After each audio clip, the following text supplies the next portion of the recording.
Welcome to the High Note Podcast. I am Ted Zimnicki, founder of High Note Performance and HNPacademy.com, where we bring the tools perfected by sports science and neurology to the vocal artists to turn singers into the type of athletes that companies want to hire again and again and again.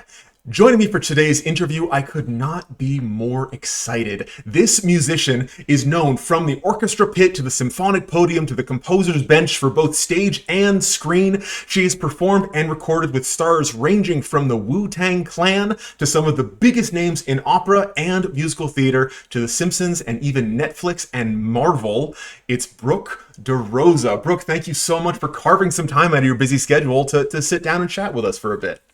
Oh, thank you so much for having me. I'm really excited to be here.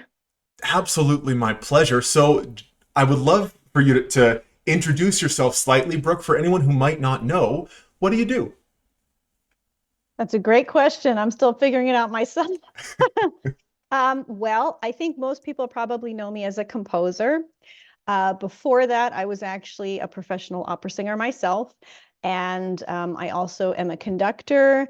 And I just kind of do a whole bunch of anything that falls under stage and film. I think I've probably done most of those jobs at least once. I've even done cinematography and editing. So just kind of, I love that creative space and finding a place in there. That's incredible. And clearly your resume, your short biography shows that as well. You're such a versatile artist and performer. It's really incredible. Oh, thank you. Can you sort of walk us through the steps that led you to being so versatile and wide-ranging as you are? Sure. Well, when I was growing up, all I wanted to do was sound like a Disney princess.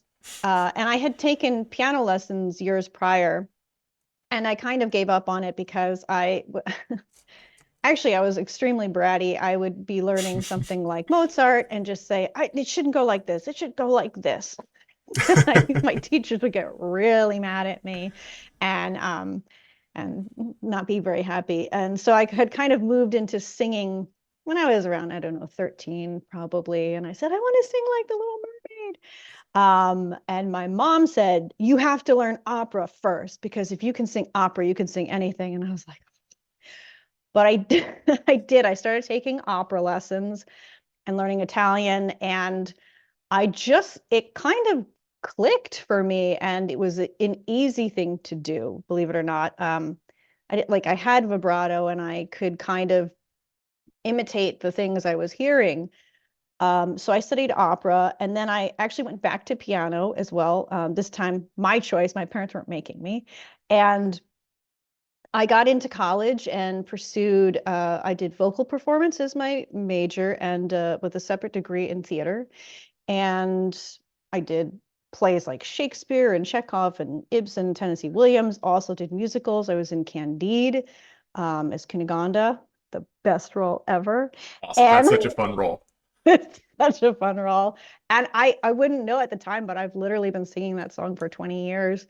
Um, and I moved briefly to New York after college. I moved out here to LA because New York was really cold and really expensive, and I thought I just want to try something different, not really knowing exactly what to do out here.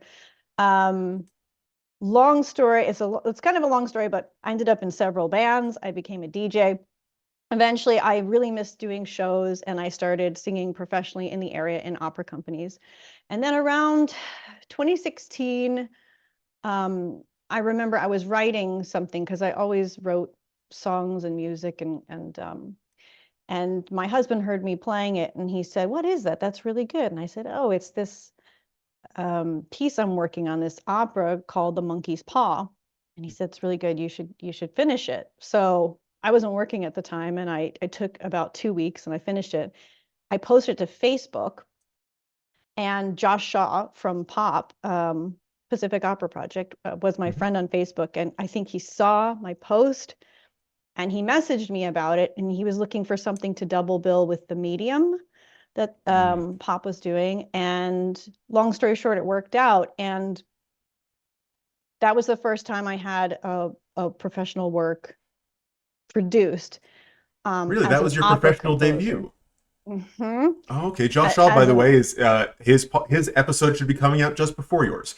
So Oh, amazing. yeah, Yeah, small no, world. I that's a very fond time for me because it was funny. I had gotten to the point as a singer where everything was difficult and I was working for um not pop but some smaller companies and I was just feeling kind of, when you get taken advantage of as a singer and you're kind of just you're sitting there forever. No one's really using you. You're called to a crazy amount of rehearsals. There's no breaks and whatever. And I just needed a change. And it was surprising when I started getting into the composing and conducting space how easy it was. Everything Hmm. kind of became easy. And that was a clue to me that this is probably the right thing to do. I mean, I still love performing. So now at the same time I started writing opera, I had been working from probably about 2010 on building up my own studio and scoring films. I should have mentioned also growing up, I was the weird kid that listened to nothing except classical music and film scores. And my parents thought I was really strange. But again, they thought there's worse things I could be doing. So, kind of alongside of all of this, I was doing film scoring, which I still do. Now I do a lot of movies for Lifetime. I write the scores for them, and I really like that. So, I think that's like vaguely what you're asked. Well, I think it's so interesting what direction people take that question, right? Because it's such an open-ended, horrible question. It could go It's not a horrible question. It's a great question. any of a million ways. Um, you said something in there that I just want to pick on because I hadn't seen it in anything I'd seen about you so far. It almost sounds like if you were used more regularly as a singer, if you were treated better as a singer, do you think you would have stayed with that, or was composing and conducting always in the cards for you? I don't think I would have stayed with it. There also came a point where I had just done most of the roles I wanted to do from the Oh, rep. And I felt that I had more after the confidence of my first show, I felt I had more to say in that respect. Like I didn't want to be um, repeating shows I'd already done or roles I'd already done, with some exceptions. I mean, I think Olympia is really fun, but I wanted to actually kind of create something new rather than, and once you've sort of been on that side of like composing, conducting, where you have a modicum of control and you're sort of in charge of artistic things, it's very hard to go back and mm, yield those to other people. At least for me, it is. That's my personality. It's not a lot of people's, but it was definitely mine. Um, and so I like having control over things, especially my own things. And that mattered a lot to me. And it was a welcome change to make, I think. okay, okay. And I know we spoke briefly before we started recording, and you kind of mentioned that your musical style these days is sort of splitting the line between opera and musical theater, and a little more of the operetta style. How did you find that voice? Okay, well, I have to back up a little bit. So I remember when I was young, my parents had brought home, it was the soundtrack to the Phantom of the Opera, and they kind of played it on the speakers, and I just, what is this? What is this? And I remember saying, whatever this is, I want to do this for the rest of my life. All There's right. something about that show, and I know opera singers will go, but I'm sorry, I love the Phantom of the Opera. I think it's great, and it really influenced me as a composer. Even though, I do musicals that are like purely synth musicals or pop musicals. I have a lot of more classical sounding stuff. I think that's predominantly where I work. So maybe not the synth parts of Phantom, but what I loved is that they had people in that cast that are more operatic, and they had people in the cast that are more musical theater. And besides Phantom of the Opera, I have always loved Gilbert and Sullivan, Candide, kind of when it can be a little bit lighter. And I also find things that are in English generally a little more accessible to me. Even though I understand a lot of other languages, that's just how I feel. and I gravitate towards funny stuff where maybe the stories can be a little silly. In fact, my show Gunfight at the Not So Okay Saloon is modeled after Gilbert and Sullivan. I said, what if they were alive and they wrote a Western? Mm. And just kind of go with that. But in terms of style, I do like to kind of be in that spot in the middle, like a Fledermaus or a Gilbert and Sullivan or a Phantom of the Opera, where you have people from both sides, because I just think the different meshing of not only vocal talents but stylistic training that people have make for great shows together. Yeah, I couldn't agree more. You said accessibility in there, and that's something that a number of people who have come on the podcast have talked about. And accessibility towards language and towards musical style is a big deal, for sure. Yeah. Well, I think, it's the age-old question is, how do we get more people interested in opera? And it's by making it more accessible. I mean, you have to think, not only do we have a different attention span than we do when opera came around. I mean, that was the fun thing to do, right? Right. At the time. And wow, 4 hours of entertainment, amazing. Better than following these cows to the market or whatever. And And of course, it wasn't go into a dark theater, sit down, and right, and like watch. right. It was Wasn't communal. so It was yeah. presentational. Exactly. It was a different kind of a vibe. And I think some of the things with audiences are probably the length. We have a different attention span, and some is probably that it's in a different language, and some is that it does seem very presentational now. Sometimes it can. But most of the companies in the area are trying to not do that and make things more accessible, which is great because they've kind of spawned this whole new era of opera goers Mhm. where it is more accessible and interesting and in English a lot of the times. So Yeah, no, I am totally there with you. So I was listening to some of the recordings on your website, which will be linked wherever the description is, depending on what platform folks are listening to this on. And I just put two and two together. You mentioned that you were briefly a DJ, and the recording of Little Red that is on your website has oh some my of those gosh. electronica sounds in there, and I was wondering where that came from. So that makes perfect sense.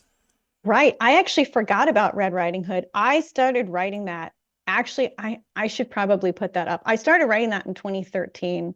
I just was looking for a dark fairy tale that hadn't been done to death, that I Mm. could kind of do this. Where I really like what I really love about film scoring is I kind of live in that space. You have electronic elements and you have like the orchestral elements. And Red Riding Hood was sort of my I actually wrote that before The Monkey's Paw. And it's Oh, kind of like a opera. It's not really opera voices, but they should have like legit training. But yeah, that's kind of a fun show. It's definitely more of a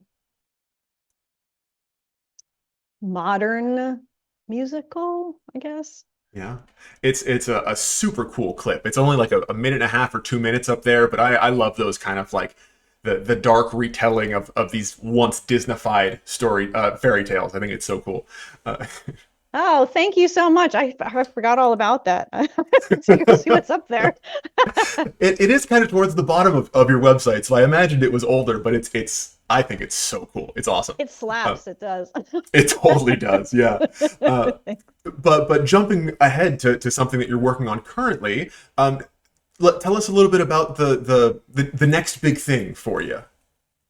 Well, thank you for asking. The next big thing is very near and dear to my heart. It's a new production of Alice in Wonderland, which is going to be April 6th and 7th, 2024, at the Wilshire Ebell Theater in Los Angeles. I'm so excited about it. I wrote it with Paige Lahnert, who is the librettist, and we sort of split the lyric duties.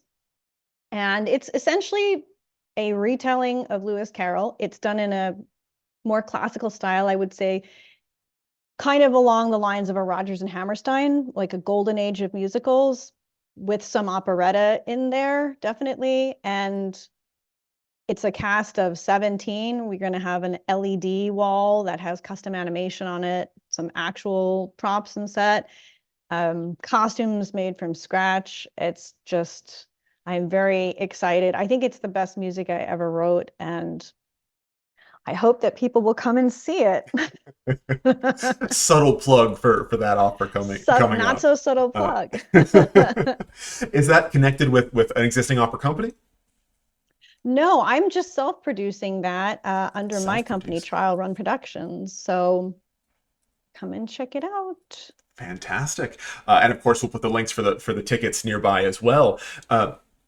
And we'll remind folks about the dates toward the end here because that sounds like Thank such a you. cool work. How did you decide on Alice in Wonderland?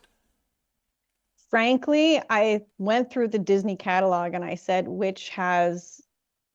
which could I possibly take a stab at? I mean, there's no way you would ever write a better Beauty and the Beast, right? Not that Fair. I've written a better Alice in Wonderland, because I think that that is pretty iconic, but I just thought there was something about that story that was interesting for a couple of reasons. It hadn't really been done to death. It generally has a giant following of fans. Mm. Because the story is nonlinear, you can have in the original version, which we aren't going to be able to do for this, the audience determines which scene comes next, but Oh, we kind of do wow. it. Um, because if you remember Alice in Wonderland, when she goes and has all these interactions with different creatures, none of it really informs. It doesn't really have to be in a certain order for her to still get to the Queen of Hearts and then get home. Mhm. So that was kind of interesting that it has an element of choice. So Alice actually does break the fourth wall and ask the audience, which way should I go? And then they tell her. And then that's the next scene.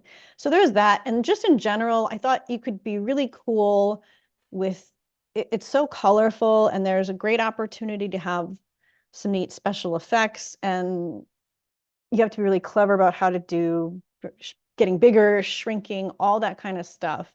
And it just, I don't know. I like that it didn't really make sense. And it was a metaphor for growing up. And yeah, I thought it would be really fun. And it has been. How long has this been in the works? I started writing this in 2016. We finished it in 2018. Then it was going to go with a company overseas in Germany. Hmm. They weren't able to kind of get the funding together, and then COVID happened, and we tried to bring it briefly to New York, and there it was just everyone was kind of all over the world. Some people were in Europe, some people were on the East Coast, and I was here. Eventually, I just said, I'm just going to put this up. It's been too long, and I'm slowly dying inside every year that goes by, and it doesn't get staged. It's literally sitting in a drawer, completely finished. So that's how I decided to get it going. You just ripped off the band-aid and you're doing it yourself. I'm doing it myself. Yes. Amazing. The Amazing. easiest, best way to get things done quickly. What were some of the, I mean, there's the obvious struggles when it comes to self-producing a piece, but what were some of the difficulties that may have surprised you a little bit?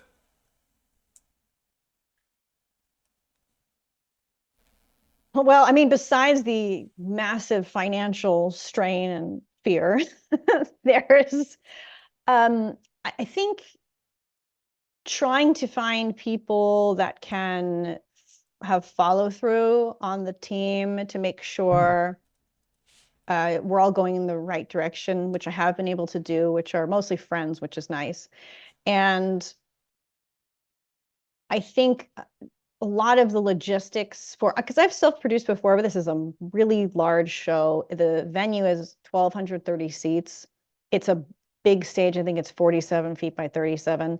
Wow, that's Um, enormous. it's enormous. The LED screen is 25 feet by 13. So trying to uh, not only think about the space, but how things are going to look in the space and have some sort of artistic concept that can be clearly communicated. It's just been very a lot more technical than I thought it would, and maybe that's because of things like the animation. Like Hmm. we have to have time to go like, well, she's getting big here and small here, and there's been a lot of just really nitty gritty technical things that have come up, and I'm sure a lot more are going to come up still, but just try Yeah. to knock those down one at a time and move forward. Yeah. So it seems like the thing that you've learned was really how important it is to have a great team with you. It's really, really important to have a great team.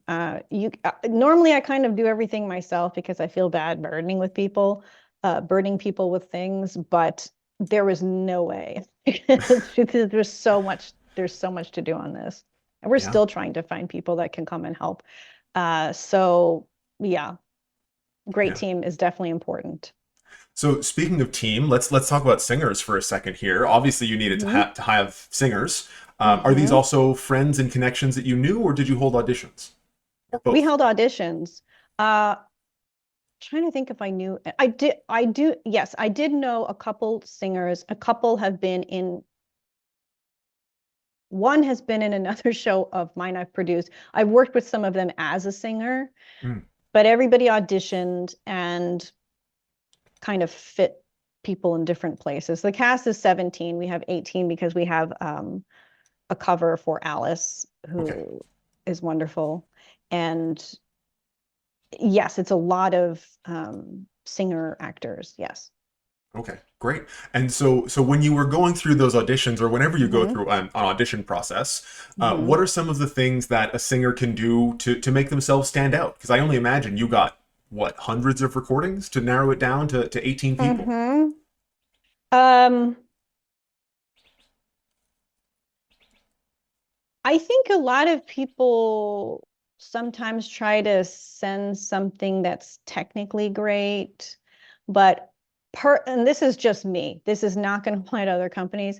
I'm not looking for technically perfect. I'm looking for someone who doesn't take themselves too seriously, who can be fun and animated. I'm actually looking for more of the acting side than a technically perfect vocal performance. And Mm. someone who looks like if something breaks on stage, they can roll with it.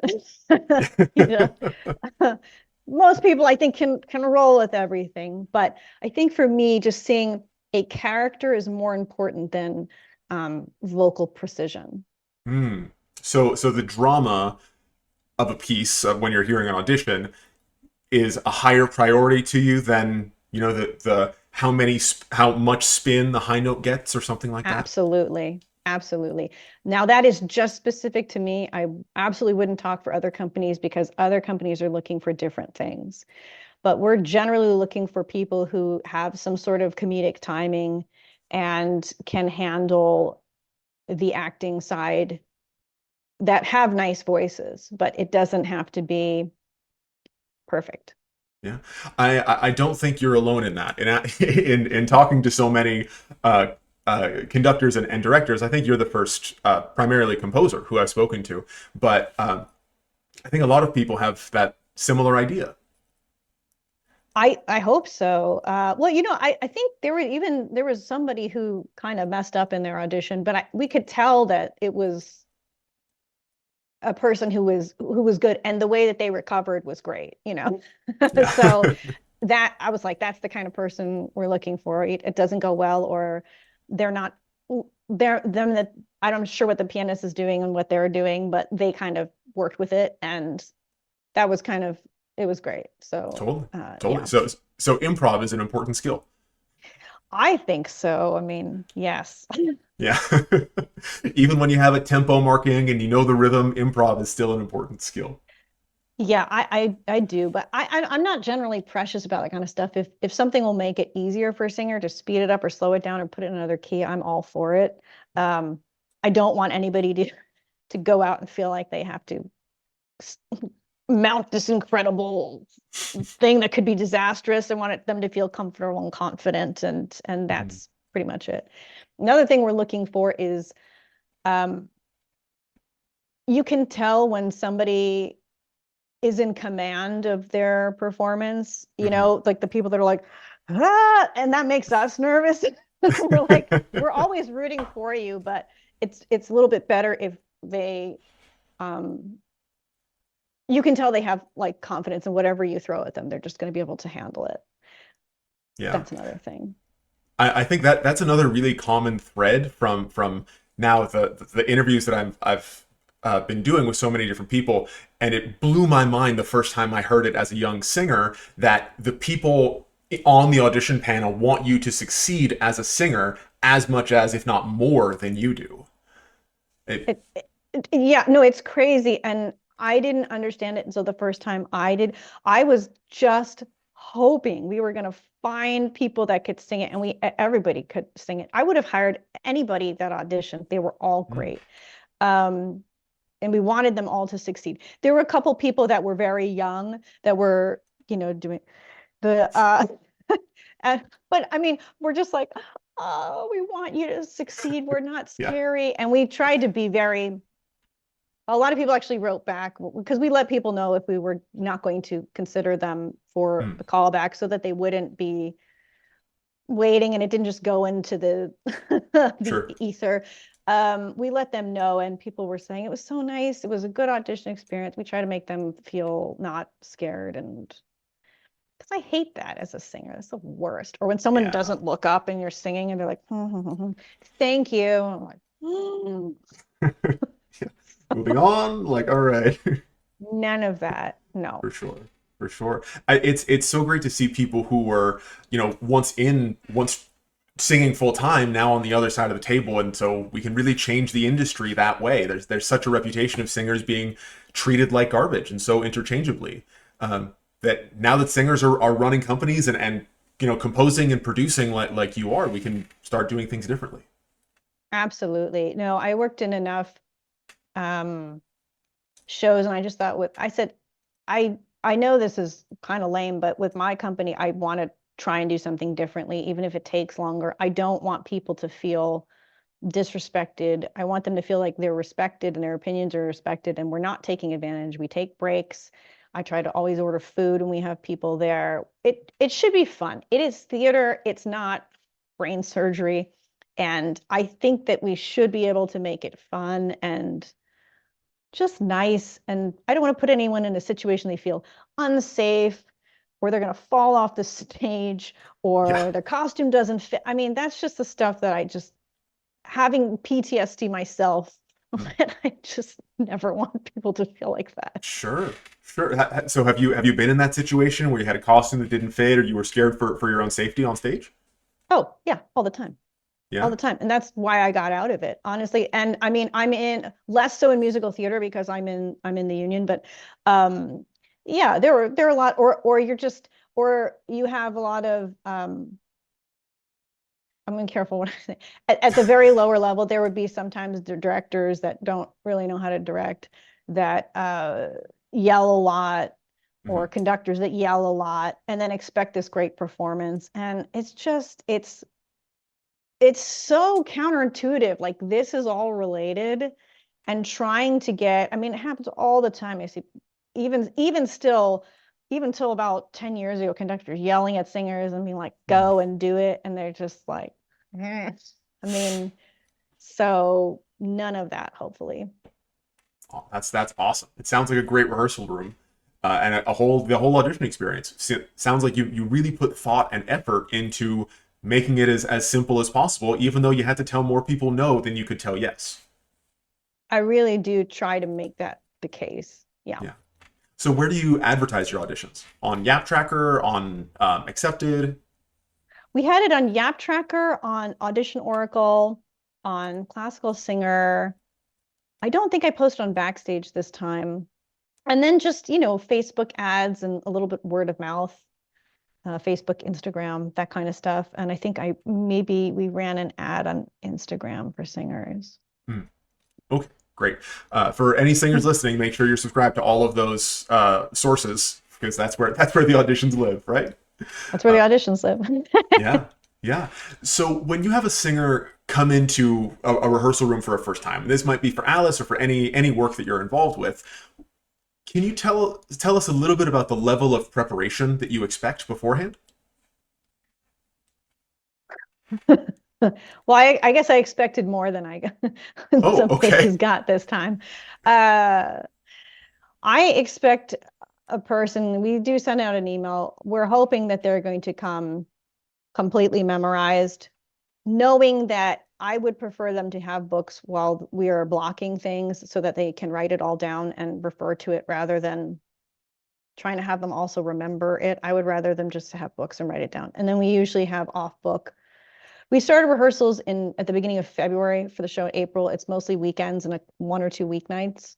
And March just recently has been the off book date. So they had a month to just kind of, also it's a little bit of a different circumstance because the score is changing in places. I'm making things easier for people to hear, their entrances. Sometimes things have to be tweaked. Sometimes if there's too much dancing or movement, we have to simplify some of the things vocally, that kind of stuff. So I felt odd asking for them to be off book if it was still changing. But I'm really hoping that people can come and be polite and punctual and prepared. 3 Ps. And that's really all I need. Literally that easy. That's awesome. I mean, I think that's something that doesn't get as much emphasis as it probably could or should in training programs, is that there's like, once you're above a certain bar musically, then it's all of the other skills of what it takes to be a great colleague that are so much more important than getting, 1% better musically. Right, right.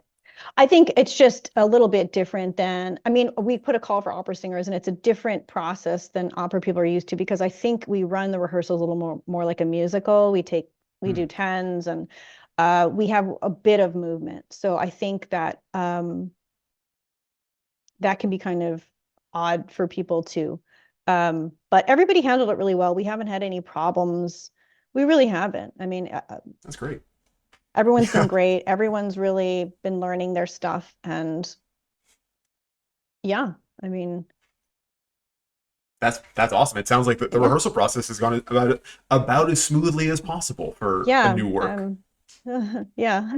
Yeah. I think, well, yeah, most of the stress is on me trying to make those script and score edits. But yeah. Awesome.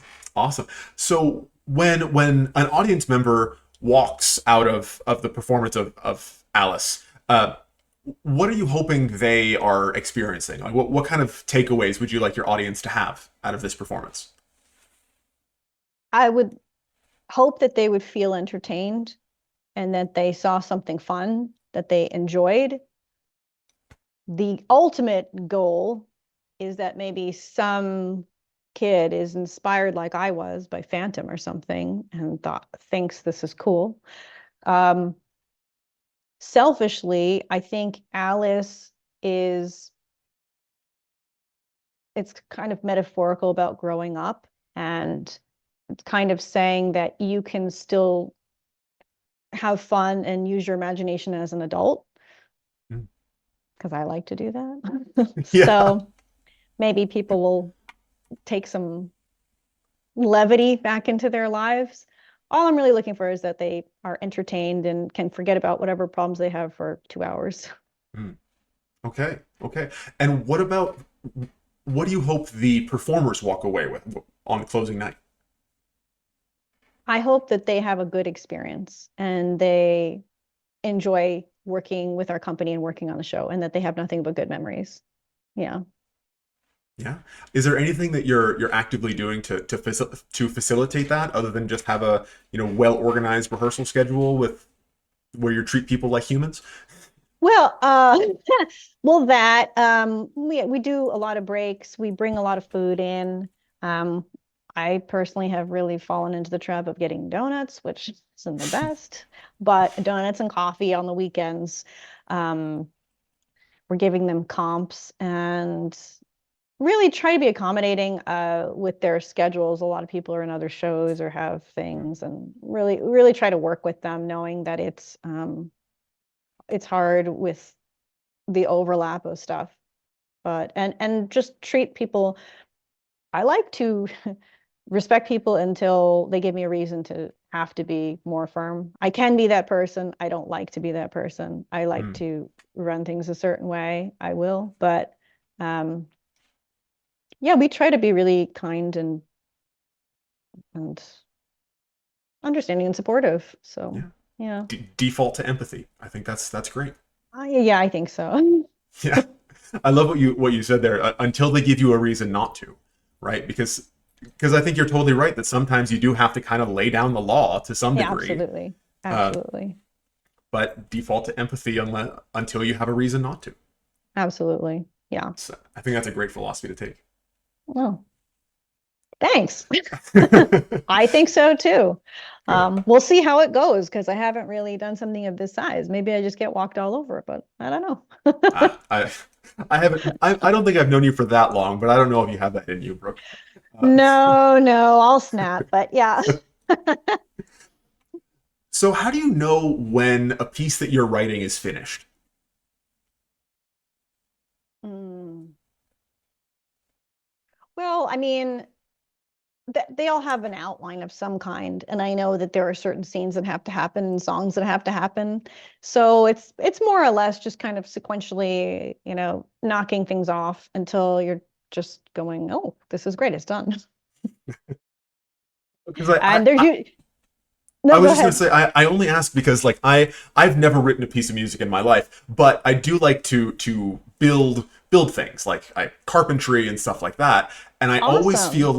like there's something else that I want to do to it. Like there's one more coat of sanding. There's like one little thing that I want to have done next. And I only imagine that when you're composing something that has so many moving parts, as far as people, as far as instruments, as far as rehearsal schedules, and then you get in the room and suddenly you have like the person that you thought an entrance would sound like this, and suddenly it sounds different. Like how do you say like it's finished? Like I'm releasing it to the world. Like that seems like such a tough call to make. I guess April 6th, we'll find out. It'll have to be done. Well, no, I mean you are right with this. I definitely thought it was finished, and I was happy to call it finished. And then there just seems like with us having to change the sets on stage, kind of silhouetted, there needs to be music accompanying that. So there's just creating some tags and things. It's not really anything new. It's more like taking existing stuff and transforming it. So I guess officially it'll be done by April 3rd. That's when we move into the theater. Okay. Um, and at that point, yeah, there shouldn't be any more changes. I mean, But I'll keep that's my the thing fingers about crossed a for new you. piece. There are a lot of things that we kind of, at least I think about as a performer. I'll think about something like, well, then they have to go over to this desk and get this prop and come back here, and that's approximately this amount of music. But maybe it's a bigger stage or a smaller stage, and we have to shorten it or lengthen it. So I wouldn't say there are definitely a lot of little changes that are going to be happening, but nothing really like, I'm not going to say, who else needs a song? That ship has sailed. Yeah, the Queen of Hearts like Entendant really needs an aria right here. Like, Yeah. uh, by the way, I No. did listen to the Queen of Hearts aria, and it is another just gorgeous piece of work. Um, Oh, thank you so much. I love of that. course, and I Do you love know the blocking behind that as well, with the three attendants going around. That was really cool. that was actually a video made by a company called Creative Operations. They're based out of Germany. Hmm. And I think actually now they may be based out of New Jersey. You should definitely check them out. They helped us out with those, which is wonderful. Um, can I ask you, did you know what two operas I based that on? Oh, see, now you're putting me on the hot seat. Okay, I won't. I'll just tell you if you Okay, know. please, please. The beginning is Lucia. It's Regnava. And then it goes Okay. into a little bit of Glitter and Be Gay. And there's a couple of runs that are lifted from Zerbinetta. Okay, that makes total sense. I can hear it Kind of. now. They're like Yeah. transformed, but they're sort of like, I said, oh, she does this thing, and I should put that thing in there. So A still taking in pastiche. yeah, still taking inspiration from the works that have come before. Yeah, absolutely. Yeah, You'd be and of fool course, not to. and Glitter and Be Gay was one of the arias that you sung quite a lot, right? I must have sung it like 100 times. Yeah. I swear I sing it every year. It's a crowd pleaser for sure. Yeah, it's a fun one. That's one of those things I think everybody has their kind of piece they could just fall out of bed and sing, and that's it for me. I don't know why. It just sits perfectly. That blows my mind. That's the fall out of bed aria for you. Well, me too. I mean, Queen of the Night or the Doll song that you have to warm up. But Glitter and Be Gay, literally roll out of bed. That's no problem.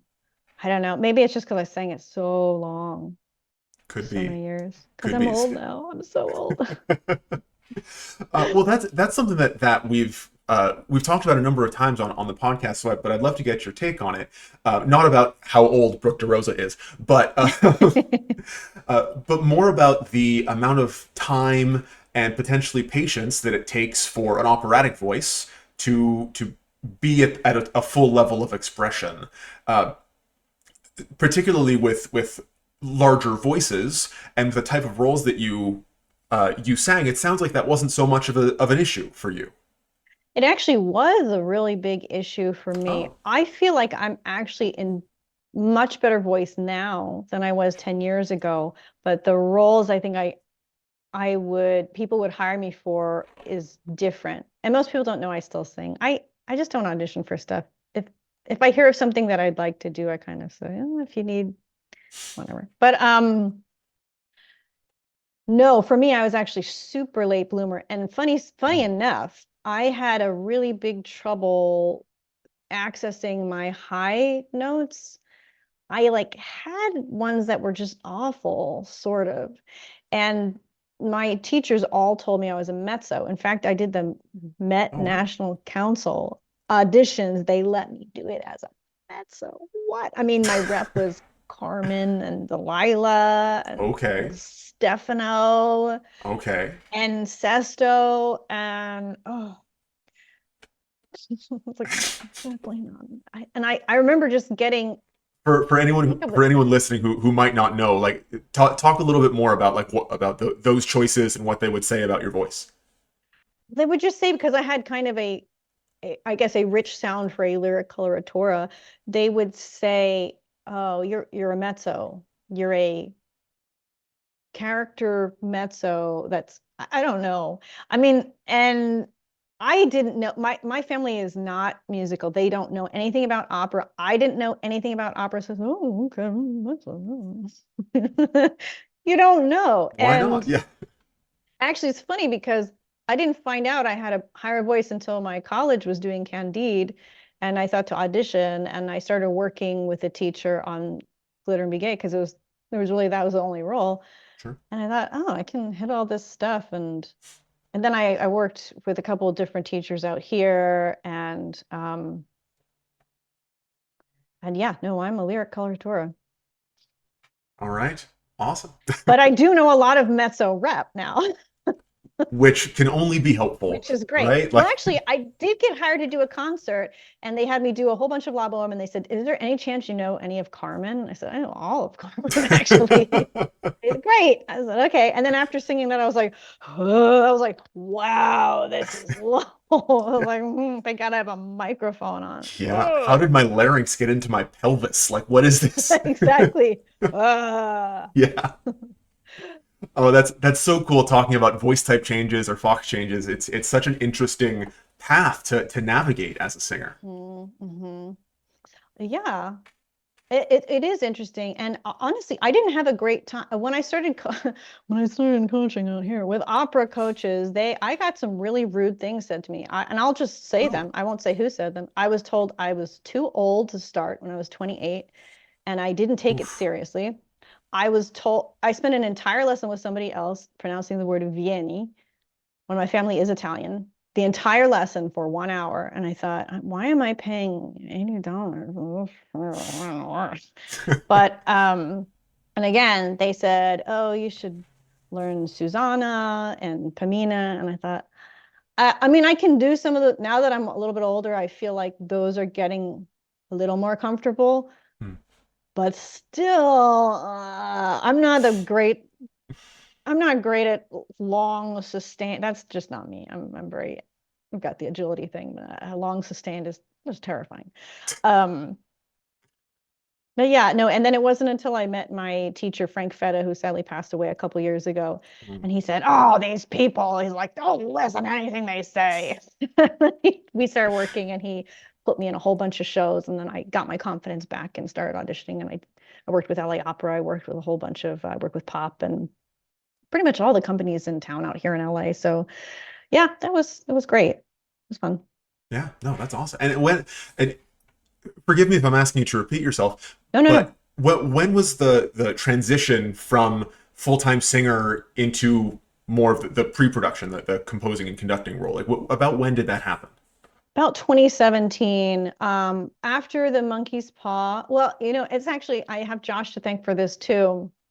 He was working on La Gazzetta, Rossini's lost quintet thing, and he said, I know you do orchestration and all this stuff. Would you be interested in working on a reduction of the score and then trying to piece together the missing quintet? And I said, yeah, that sounds like fun. But the timing didn't line up. But then I think he approached me again a couple months later and he said, actually, our conductor fell through. And I had been getting into conducting, doing conducting for a lot of film and TV Hmm. sessions. And I would post stuff on Facebook. I'm guessing everyone kind of saw it. And it's like you could conduct it and do the arrangement. And I thought, oh, that'll be great. And so I did the orchestral arrangement, which was 900 pages long. Oh my gosh. 900 pages. And Insane. it was, and I had to input it a note. I tried to get all this software that would take it and then I could simplify it. I had to do it one note at a time for the whole Oh, score. that Like I three don't know if I months. have that level of tedium in me. Like, that's, Oh, I was just crying. I was like, ah, but it was the best thing I ever did because I got to see how Rossini wrote literally, like you can read a score and understand it, but when you input it all hmm. and you're going, it just clicked and it helped my orchestration so much.